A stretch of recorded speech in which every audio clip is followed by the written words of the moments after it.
All right. Moving on to our second to last talk, I'd like to introduce the person whose face this is, Christopher Lee Kennedy, who is the research director for the Institute for Applied Aesthetics, a school for collaborative projects and research in Brooklyn.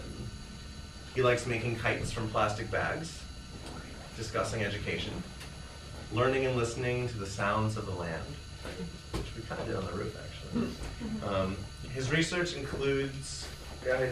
interests include Mycore meditation, which I'm going to... Mycore remediation. Oh, yeah, I was going to have to ask you what that is. So. Mushrooms. Oh, cool.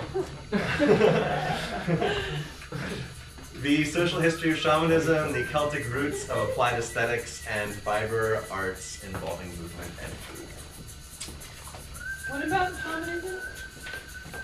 You will find out. Yeah. So yeah. Christopher Lee.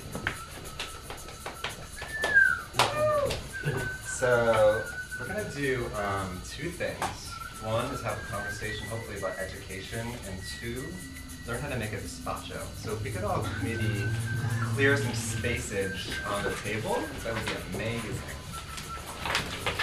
Yeah, you can just throw those anywhere.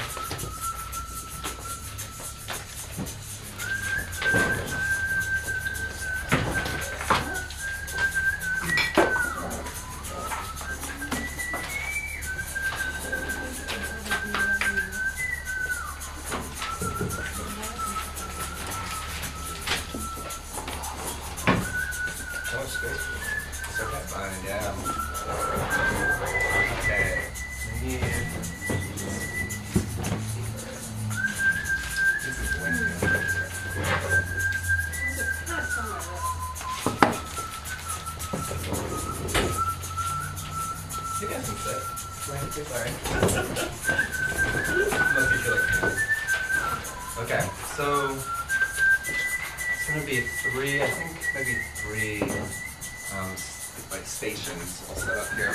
So one can be here at this end, one can be here. Not do off the round table.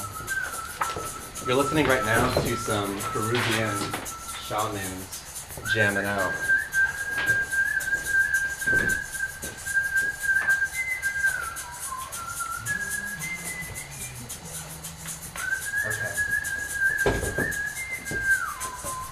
Thanks to Aaron again for organizing this. This is magical. I've really had a good time. So yeah, I was really thinking about this word conversation this morning, and this is kind of like a diagram I made. And I was trying to include kind of two things I was interested in. But first, for me, conversation is about these two things, exchange and kind of like participation. So I guess the question I have is like, what is legitimate participation in the conversation, and what is meaningful exchange in the conversation?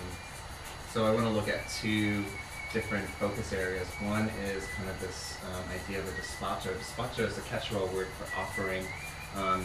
So it's a Peruvian ritual that's done by a lot of ancient indigenous peoples there. So we're going to learn a little bit about that. And I also am just kind of interested in this idea of school, like what is school? What is learning? I think both of them in themselves are conversations, right? A gazpacho is a conversation between you and your body, between you and the earth, between you and yourself. School is an exchange, a conversation about, right, the world, about institutions, about knowledge, with an educator, with yourself. So I'm going to go through like a history of my definition or interpretation of American education, coupled with making a gazpacho. So during the process of learning about education in the United States, we're going to be building a gazpacho. And I thought it might be interesting to make kind of more of a collective gazpacho. Classically, they're done kind of like maybe for a personal use or a personal kind of interpretation of those things. Okay, so gazpacho is composed of three central things. It's basically what we're doing is we're putting in lots of objects, right? And we're building three layers. And a gazpacho is really about intention. It's about asking for help, asking for guidance, asking or giving thanks, you know? has a lot of different meanings. And so when I was in Peru, I got to study with a couple of shamans there, and it was amazing. Oh my God. They do this every single weekend. It's very much a community event. Everybody comes out. And they sit around this big fire pit. They bring offerings to the fire pit. And it's nothing elaborate. It's just like sometimes cookies or different kinds of natural objects they have foraged for.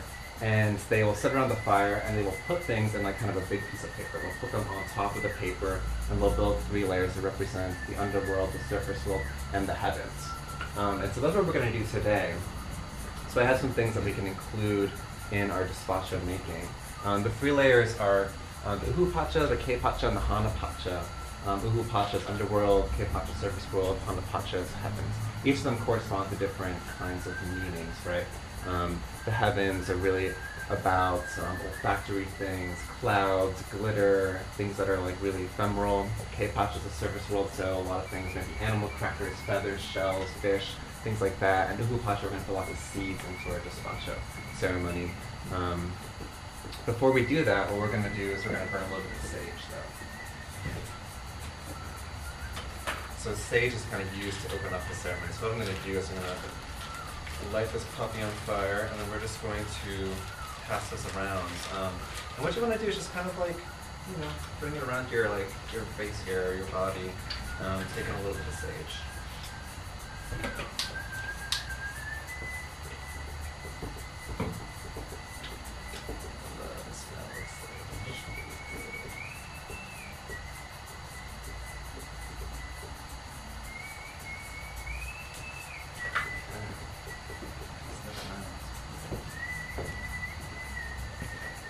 This is what it will eventually look like, right? This is kind of an example of the despacho. Do they burn it?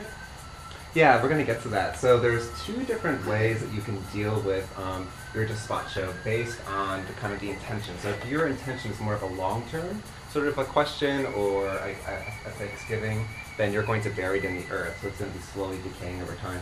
If you're making a despacho that needs to be answered right now, like, hey, you know, Pachamama, Mother Earth, I need some monies now.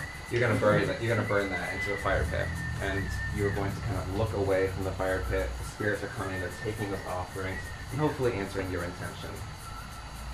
And a lot of despacho ceremonies are based off something called the medicine wheel. So the medicine wheel is looking at the directions of the earth, and it's a tool for guidance, right? So if you feel like you're stuck, if you have, you know, maybe some anxiety or some stress about things in your life, the medicine wheel is a tool that you can use to kind of help yourself get unstuck. So I'll just quickly go through what each direction corresponds to.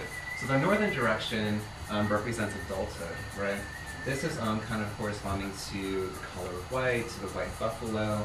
If you're in the northern kind of direction, then you feel you're very structured. You're an organized person. You have a task list. You feel like you maybe have a good kind of relationship with the world in a lot of ways, but maybe you're too structured. Maybe you're in a rut. Maybe you have a midlife crisis, right?